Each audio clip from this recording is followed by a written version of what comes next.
Excretory products and their elimination. 205. Animals accumulate ammonia, urea, uric acid, carbon dioxide, water and ions like Na+, K+, Cl, phosphate, sulfate, etc., either by metabolic activities or by other means like excess ingestion. These substances have to be removed totally or partially. In this chapter, you will learn the mechanisms of elimination of these substances with special emphasis on common nitrogenous wastes. Ammonia, urea and uric acid are the major forms of nitrogenous wastes excreted by the animals. Ammonia is the most toxic form and requires large amount of water for its elimination, whereas uric acid, being the least toxic, can be removed with a minimum loss of water. The process of excreting ammonia is ammonotelism. Many bony fishes, aquatic amphibians and aquatic insects are ammonotelic in nature. Ammonia, as it is readily soluble, is generally excreted by diffusion across body surfaces or through gill surfaces, in fish, as ammonium ions. Kidneys do not play any significant role in its removal. Terrestrial adaptation necessitated the production of lesser toxic nitrogenous wastes like urea and uric acid for conservation of water. Mammals, many terrestrial amphibians and marine fishes mainly excrete urea and are called ureotelic animals. Ammonia produced by metabolism is converted into urea in the liver of these animals and released into the blood, which is filtered and excreted out by the kidneys. Some amount of urea may be retained in the kidney matrix of some of these animals to maintain a desired osmolarity. Reptiles, birds, land snails and insects excrete nitrogenous wastes as uric acid in the form of pellet or paste with a minimum loss of water and are called uricotelic animals. Excretory products and their elimination. Chapter 16. 16.1. Human, excretory system 16.2. Urine formation 16.3. Function of the tubules 16.4. Mechanism of concentration of the filtrate 16.5.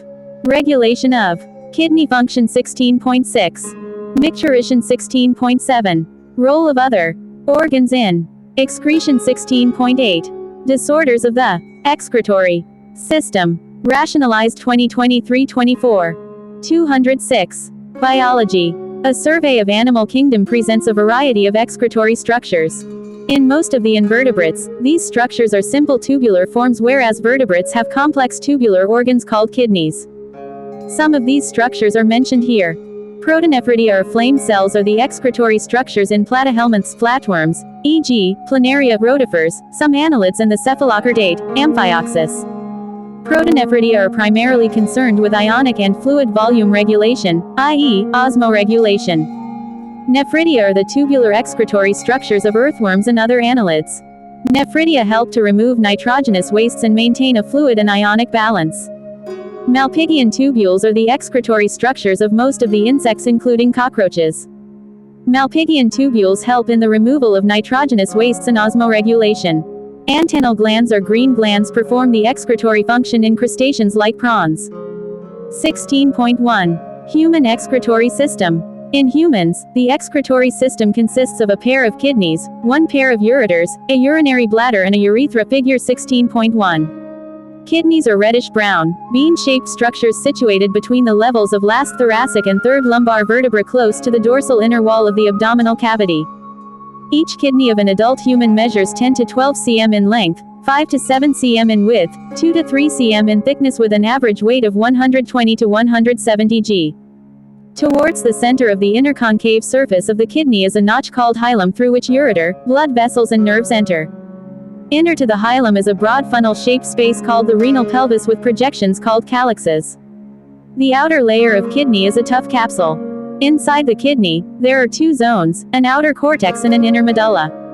The medulla is divided into a few conical masses, medullary pyramids projecting into the calyxes, calyx. The cortex extends in between the. Figure 16.1. Human urine.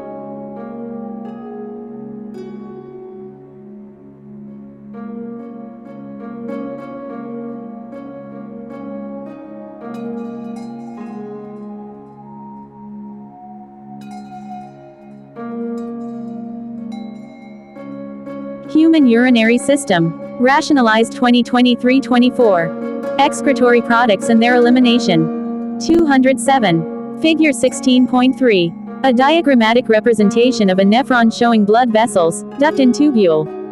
Medullary pyramids as renal columns called columns of Bertini, figure 16.2. Each kidney has nearly 1 million complex tubular structures called nephrons, figure 16.3, which are the functional units. Each nephron has two parts, the glomerulus and the renal tubule. Glomerulus is a tuft of capillaries formed by the afferent arteriole, a fine branch of renal artery. Blood from the glomerulus is carried away by an efferent arteriole. The renal tubule begins with a double-walled cup-like structure called Bowman's capsule, which encloses the glomerulus. Glomerulus along with Bowman's capsule is called the Malpighian body or renal corpuscle, figure 16.4. The tubule continues further to form a highly coiled network, proximal convoluted tubule. Figure 16.2.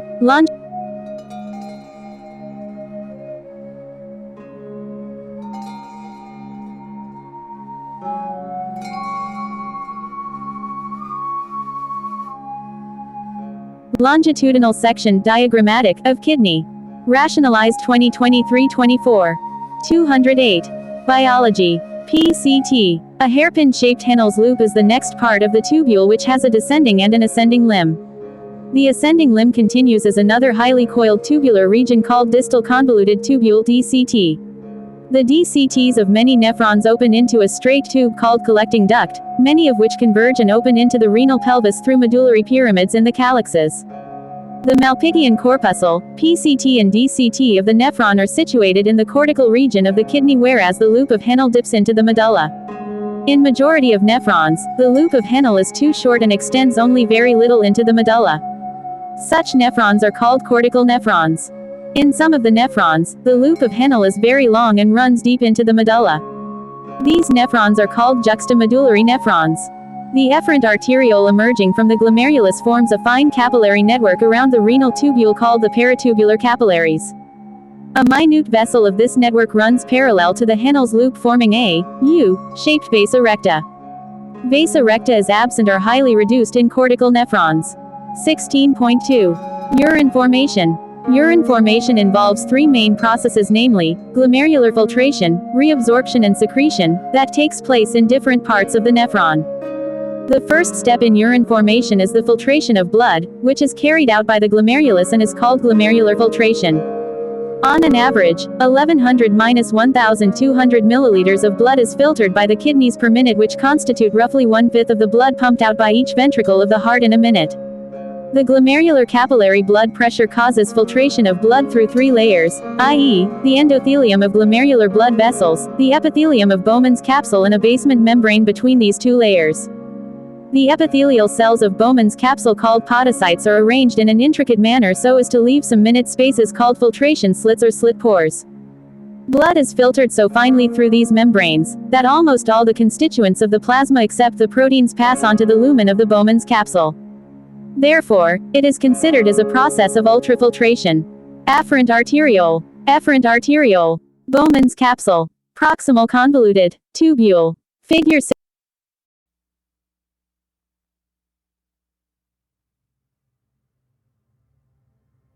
Figure 16.4. Malpighian body, renal corpuscle. Rationalized 2023-24. Excretory products and their elimination. 209. The amount of the filtrate formed by the kidneys per minute is called glomerular filtration rate, GFR. GFR in a healthy individual is approximately 125 milliliters per minute, i.e., 180 liters per day. The kidneys have built-in mechanisms for the regulation of glomerular filtration rate. One such efficient mechanism is carried out by juxtaglomerular apparatus, JGA. JGA is a special sensitive region formed by cellular modifications in the distal convoluted tubule and the afferent arteriole at the location of their contact. A fall in GFR can activate the JG cells to release renin, which can stimulate the glomerular blood flow and thereby the GFR back to normal.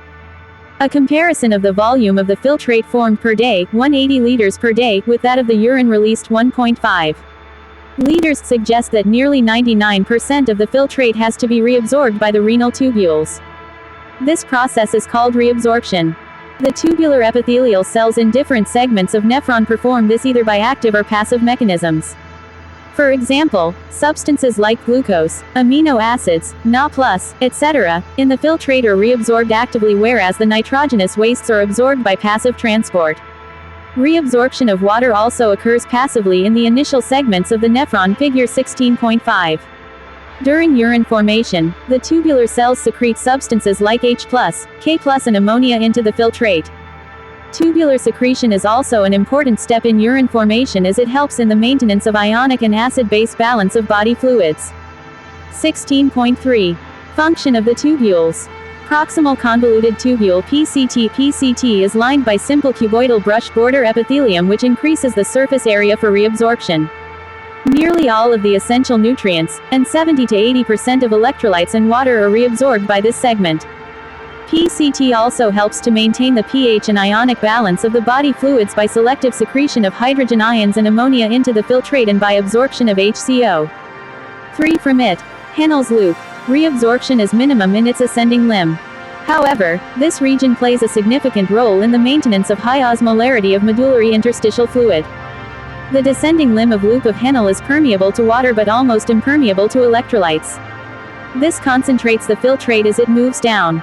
The ascending limb is impermeable to water but allows transport of electrolytes actively or passively. Therefore, as the concentrated filtrate pass upward, it gets diluted due to the passage of electrolytes to the medullary fluid.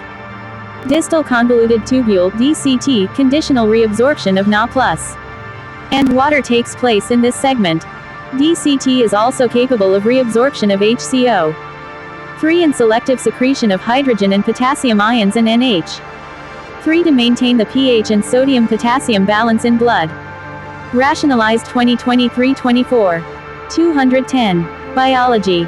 Collecting duct. This long duct extends from the cortex of the kidney to the inner parts of the medulla. Large amounts of water could be reabsorbed from this region to produce a concentrated urine. This segment allows passage of small amounts of urea into the medullary interstitium to keep up the osmolarity. It also plays a role in the maintenance of pH and ionic balance of blood by the selective secretion of H+ and K+ ions, figure 16.5. 16.4. Mechanism of concentration of the filtrate. Mammals have the ability to produce a concentrated urine. The Henle's loop and vasa recta play a significant role in this. The flow of filtrate in the two limbs of Henle's loop is in opposite directions and thus forms a countercurrent. The flow of blood through the two limbs of vasa recta is figure 16.5. Reabsorption and secretion of major substance.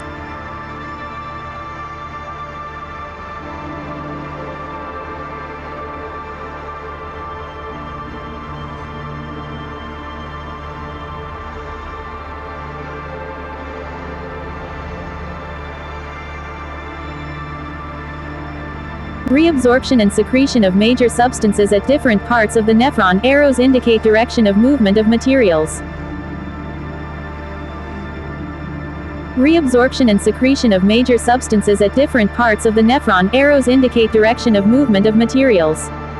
Rationalized 2023-24. Excretory products and their elimination. 211. Also in a countercurrent pattern.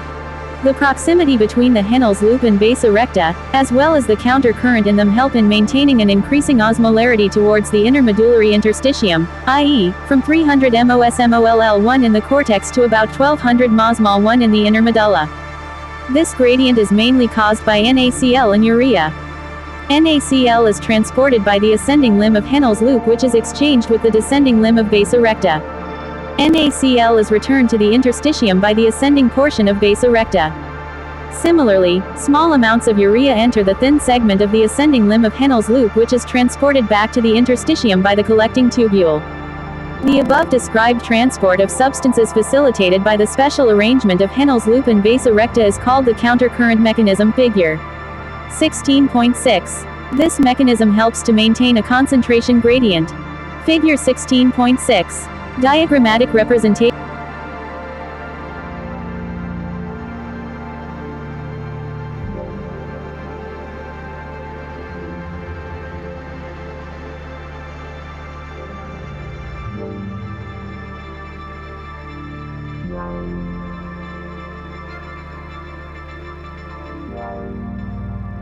Diagrammatic representation of a nephron and vasa recta showing countercurrent mechanisms. Rationalized 2023-24. 212. Biology. In the medullary interstitium, presence of such interstitial gradient helps in an easy passage of water from the collecting tubule, thereby concentrating the filtrate urine. Human kidneys can produce urine nearly 4 times concentrated than the initial filtrate formed.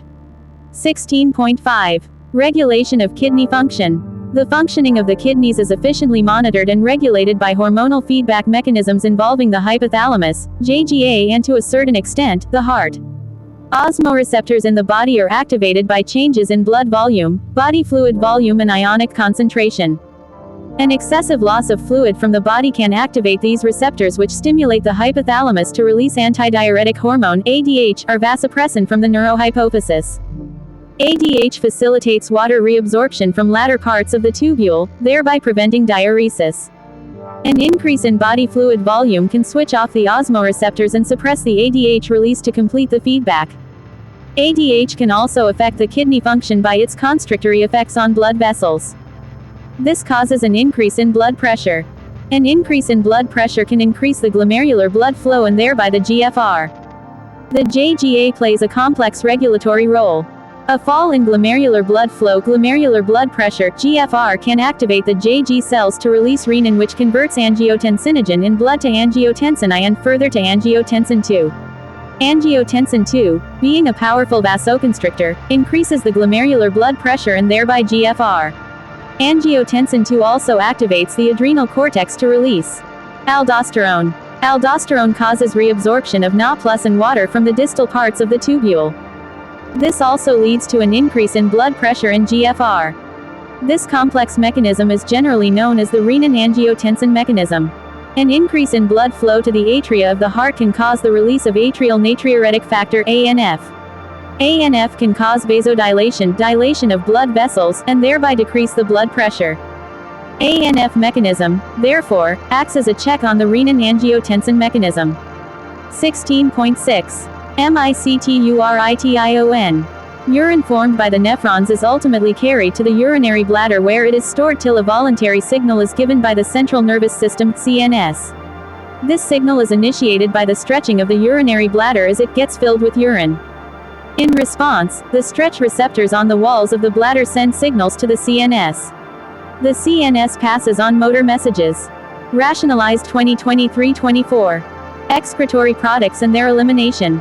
213. To initiate the contraction of smooth muscles of the bladder and simultaneous relaxation of the urethral sphincter, causing the release of urine. The process of release of urine is called micturition, and the neural mechanisms causing it is called the micturition reflex. An adult human excretes, on an average, 1 to 1.5 liters of urine per day. The urine formed is a light yellow-colored watery fluid which is slightly acidic, pH 6.0, and has a characteristic odor. On an average, 25 to 30 gm of urea is excreted out per day.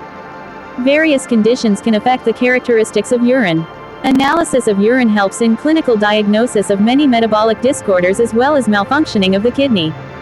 For example, presence of glucose glycosuria and ketone bodies ketonuria in urine are indicative of diabetes mellitus.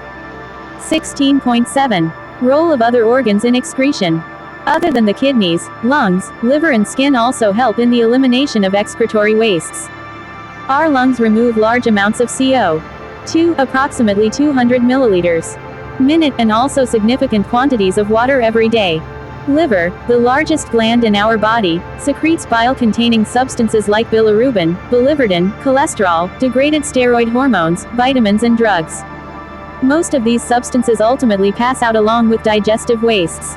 The sweat and sebaceous glands in the skin can eliminate certain substances through their secretions. Sweat produced by the sweat glands is a watery fluid containing NaCl, small amounts of urea, lactic acid, etc. Though the primary function of sweat is to facilitate a cooling effect on the body surface, it also helps in the removal of some of the wastes mentioned above. Sebaceous glands eliminate certain substances like sterols, hydrocarbons and waxes through sebum. This secretion provides a protective oily covering for the skin. Do you know that small amounts of nitrogenous wastes could be eliminated through saliva too? 16.8. Disorders of the excretory system. Malfunctioning of kidneys can lead to accumulation of urea in blood, a condition called uremia, which is highly harmful and may lead to kidney failure. In such patients, urea can be removed by a process called hemodialysis. During the process of hemodialysis, the blood drained from a convenient artery is pumped into a dialysing unit called artificial kidney. Blood drained from a convenient artery is pumped into a dialysing unit after adding an anticoagulant like heparin. The unit contains a coiled cellophane tube surrounded by a fluid, dialysing fluid, having the same. Rationalized 2023-24. 214. Biology. Summary. Many nitrogen-containing substances, ions, Co2, water, etc., that accumulate in the body have to be eliminated. Nature of nitrogenous wastes formed and their excretion vary among animals, mainly depending on the habitat availability of water. Ammonia, urea and uric acid are the major nitrogenous wastes excreted. Protonephridia, nephridia, Malpighian tubules, green glands and the kidneys are the common excretory organs in animals. They not only eliminate nitrogenous wastes but also help in the maintenance of ionic and acid-base balance of body fluids. In humans, the excretory system consists of one pair of kidneys, a pair of ureters, a urinary bladder and a urethra. Each kidney has over 1 million tubular structures called nephrons. Nephron is the functional unit of kidney and has two portions, glomerulus and renal tubule. Glomerulus is a tuft of capillaries formed from afferent arterioles, fine branches of renal artery. The renal tubule starts with a double-walled Bowman's capsule and is further differentiated into a proximal convoluted tubule PCT, Henel's loop HL, and distal convoluted tubule DCT. The DCTs of many nephrons join to a common collecting duct, many of which ultimately open into the renal pelvis through the medullary pyramids. The Bowman's capsule encloses the glomerulus to form Malpighian or renal corpuscle. Urine formation involves three main processes, i.e., filtration, reabsorption and secretion. Filtration is a non-selective process performed by the glomerulus using the glomerular capillary blood pressure. About 1,200 milliliters of blood is filtered by the glomerulus per minute to form 125 milliliters of filtrate in the Bowman's capsule per. Composition is that of plasma except the nitrogenous wastes. The porous cellophane membrane of the tube allows the passage of molecules based on concentration gradient. As nitrogenous wastes are absent in the dialysing fluid, these substances freely move out, thereby clearing the blood. The cleared blood is pumped back to the body through a vein after adding antiheparin to it. This method is a boon for thousands of uremic patients all over the world. Kidney transplantation is the ultimate method in the correction of acute renal failures, kidney failure. A functioning kidney is used in transplantation from a donor, preferably a close relative, to minimize its chances of rejection by the immune system of the host. Modern clinical procedures have increased the success rate of such a complicated technique. Renal calculi, stone or insoluble mass of crystallized salts, oxalates, etc. formed within the kidney. Glomerulonephritis, inflammation of glomeruli of kidney. Rationalized 2023-24. Excretory products and their elimination. 215. Minute GFR. JGA, a specialized portion of the nephrons, plays a significant role in the regulation of GFR. Nearly 99% reabsorption of the filtrate takes place through different parts of the nephrons. PCT is the major site of reabsorption and selective secretion. HL primarily helps to maintain osmolar gradient, 300 mOS/mol/1-1200 mosmol/1 within the kidney interstitium. DCT and collecting duct allow extensive reabsorption of water and certain electrolytes, which help in osmoregulation, H+, K+, and NH. 3 could be secreted into the filtrate by the tubules to maintain the ionic balance and pH of body fluids. A countercurrent mechanism operates between the two limbs of the loop of Henel and those of vasa recta capillary parallel to Henel's loop. The filtrate gets concentrated as it moves down the descending limb but is diluted by the ascending limb. Electrolytes and urea are retained in the interstitium by this arrangement.